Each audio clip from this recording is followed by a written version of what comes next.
Hello everybody, and welcome to the In It Together annual conference, themed around Think Person Centred, so I hope you get a lot out of the day. Rachel Osher, she's from the Person Centred team, and she's going to do the next part of the day, so thank you very much. Hi everyone, the person-centred approach is actually thinking about the person. We all think we know like what children, the people we live with, the people we work with, but actually, do we know them, or 100%? They all have their own little ideas and ways and of doing things. So that is the person-centred approaches. And person-centred thinking is actually the foundations of person-centred thinking are being able to understand what's important to and what's important for someone, and then the balance in between it. Person-centred thinking tools are structured in practical ways for people, and that's listening, learning and acting to deliver what the individuals want and need.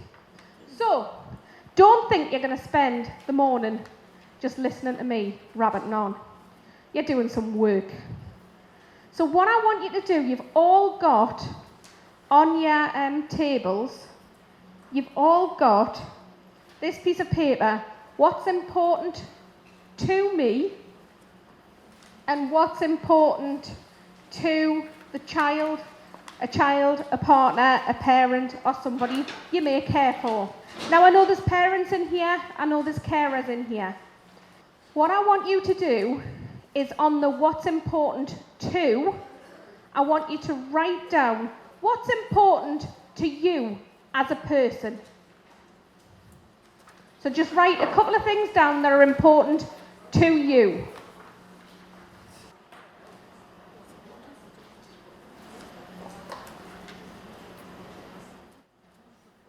So, important to me, I don't know if you can see that,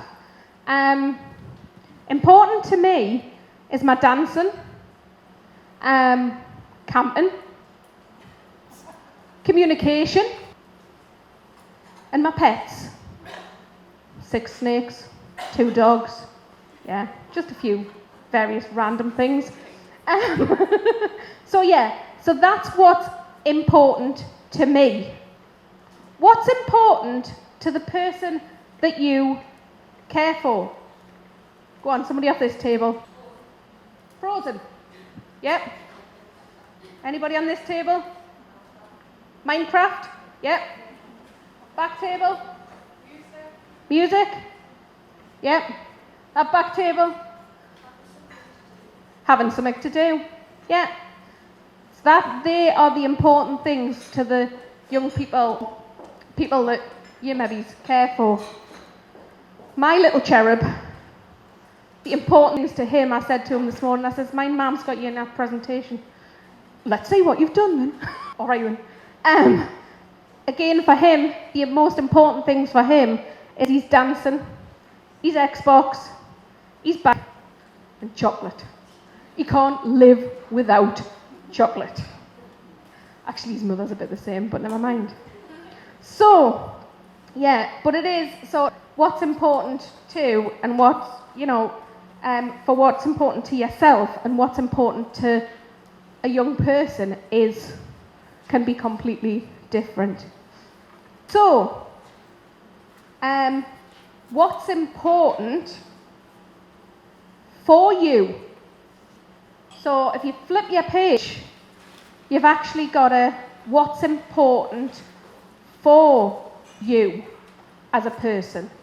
So write a couple of things that are important for you. Have you all got something on there? Now, what's important for the person you are thinking about? Right.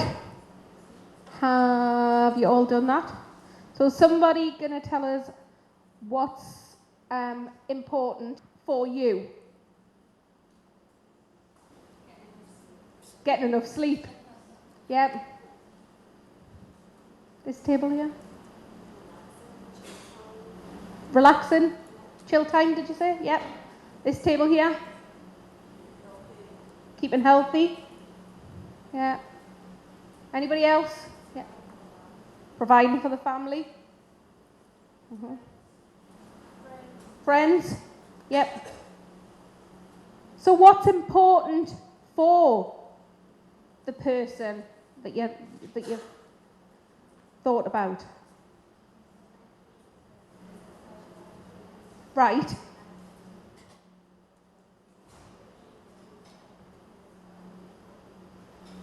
Yeah, away from everybody. So yeah, time to be the person they are, rather than what people want.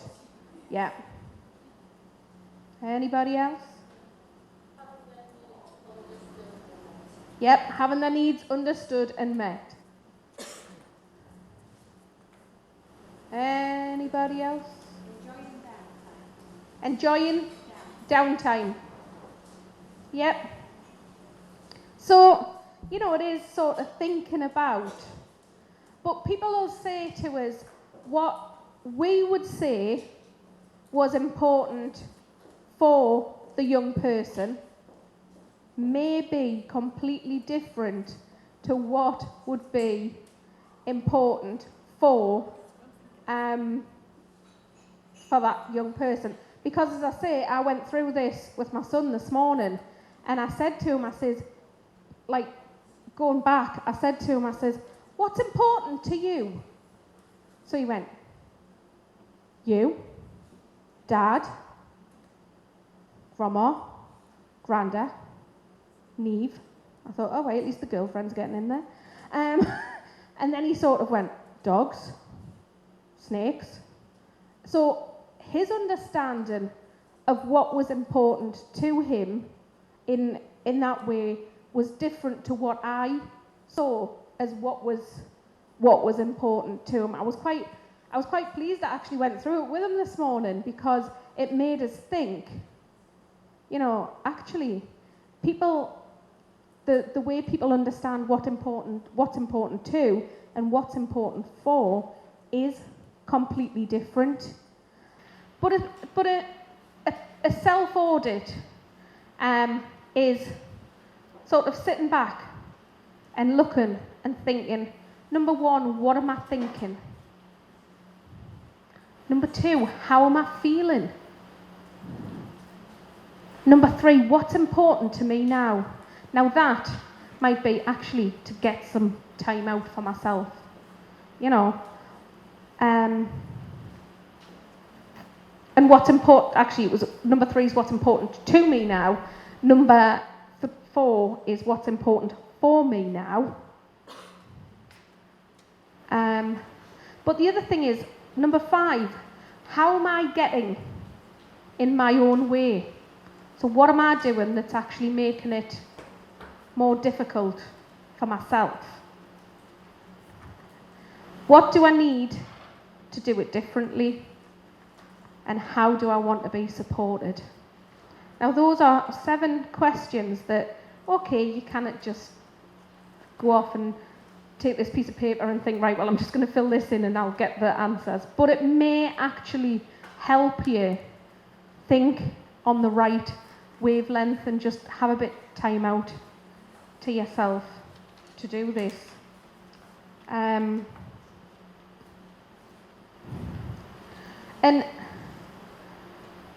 working towards goals and outcomes.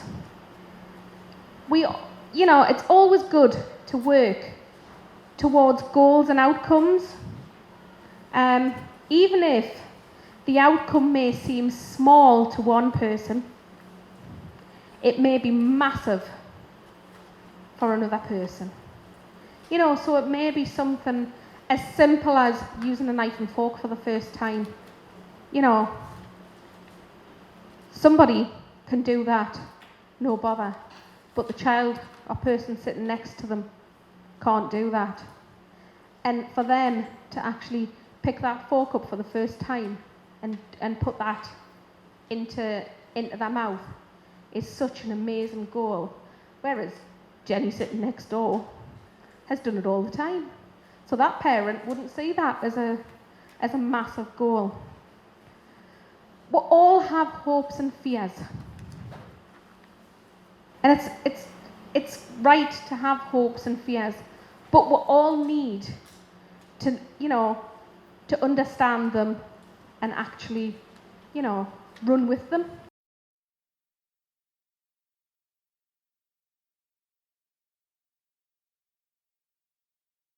But this here is something that we've done with like all the young people within the schools. Things that they like, things that they don't like. And what we've done there is gone into the classroom with a pile of magazines, glue, and just got them to cut and stick, with support, without support, things that they like, things that they don't like. Obviously the staff team that have worked with them have helped out for some young people, but it's amazing what you find out about the young people through just having a bit of cutting and sticking.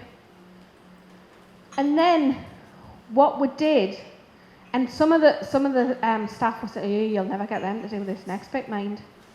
And the next bit was that we actually got them to come and stand at the front of the classroom and tell everybody in their class, however they managed to do it, one way or another, what their likes were, what their dislikes were. And then we got everybody into the classroom, from the classroom, to tell us what they think of the person. So, and it was amazing. There were some people didn't grasp it. We did get something like, he shouts all the time. Well, yeah, okay, that could be a positive thing. Somewhere along the line. No. It is really quite, but it was interesting to work with some quite complex young people. And one of the teachers actually at the end of it turned round and said to us, I've never heard the words, the vocabulary coming out of these young people. But it was amazing to actually hear what they were saying about their peers. So, you're not going to sit there and do note. You have all got one of these on your table. And these things are, this is just the, this is just similar to this. But what I want you to do is write things that you like and things that you don't like. And I'm going to give you 5 minutes to do that. Don't go into the next bit. I just want the things that you like, so it can be anything. I've got up there the Lake District, rallies, camping, and dancing and diversity. Of course, when you've met Ashley Banjo. But yeah, I've got those sort of things, but you can put anything in the things that you like. And then the things that I don't like, I'm petrified of spiders, I don't like liver, and I don't like wasps, and I don't like sand in between my toes. So, there you go, do that, and I'll give you 5 minutes to do that. How we're doing? Have we all got something in our likes and our dislikes? Right. What we're going to do now, this is where it gets a little bit sort of, have you got your names on the top? Put your names on the top, please. Because although you might not know the person that's sitting, the people that are sitting at your table, what we're going to do now is pass your sheet of paper around and actually write something about that person. Now, it might be that they've got a nice smile. It might be that you like the colour of that cardigan. It might be, I don't know, but try and think of something for for each person on your table, you two are lucky. There's only 2 of you on your table. There's only 2 of you on this table as well. Yeah, so another couple of minutes just to pass your sheets to the next person. And if there's any more than 2 on your 2 and your 2's, mind, I'm going to be asking who's been, nice. No, you can add a couple of things about each person as well, if you want. Doesn't have to be nice things. Constructive criticism. Anybody shocked at what somebody's written?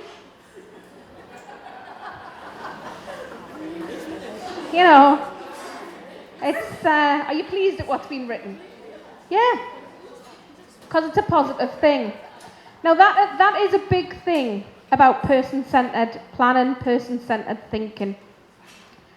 I know people will say, well, not everything's a positive, which it isn't. It isn't a positive all the time. But it's how you word it and how you actually turn that negative into a more positive feeling. I did a person-centred plan for a young lad who, when we're working about everything, about things that he needed help and support with, don't need help and support with anything. Right, okay. I do everything myself. Right, okay, you do everything yourself, that's fine. You know when you go to the bank? How do you get your money out the bank? Well, the carers take us. Right, okay. And then what do you do? The bank gives us a piece of paper and I sign it. Right, that's fine. So, you go down to the bank with a carer? Yeah. Do you know how much to get out? Well, no. Billy takes us down and he tells us how much I've got to get out. Right. So, you may need a little bit of help with just making sure that you get the right amount of money out the bank. Yeah. So, going from the, I don't need any help, but without saying, well, actually, your carer takes you down to the bank and he tells you exactly how much you've got to take out. It is the most valuable thing. We'll all know it as individuals. It's not what you say, it's the way that it's said. How many are we doing? How many person-centred plans are we doing? Currently, I would reckon we've got about 120 on the go. And we've got about 70 referrals sitting in the office waiting to go through. We do have priority groups. As a team, we do have priority groups. And the priority groups are young people in transition so a lot of people here that would tick boxes.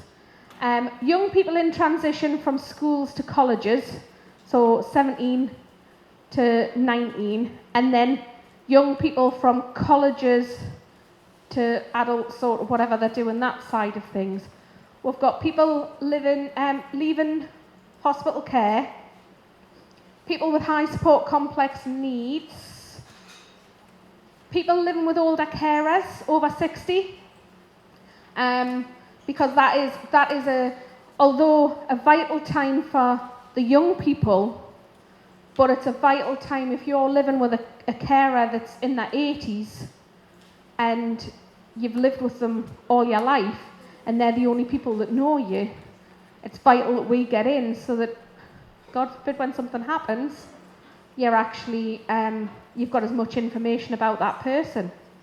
So, yeah, that's how we are. What was the other one? Oh yes, and a change in housing needs. That's another one of our sort of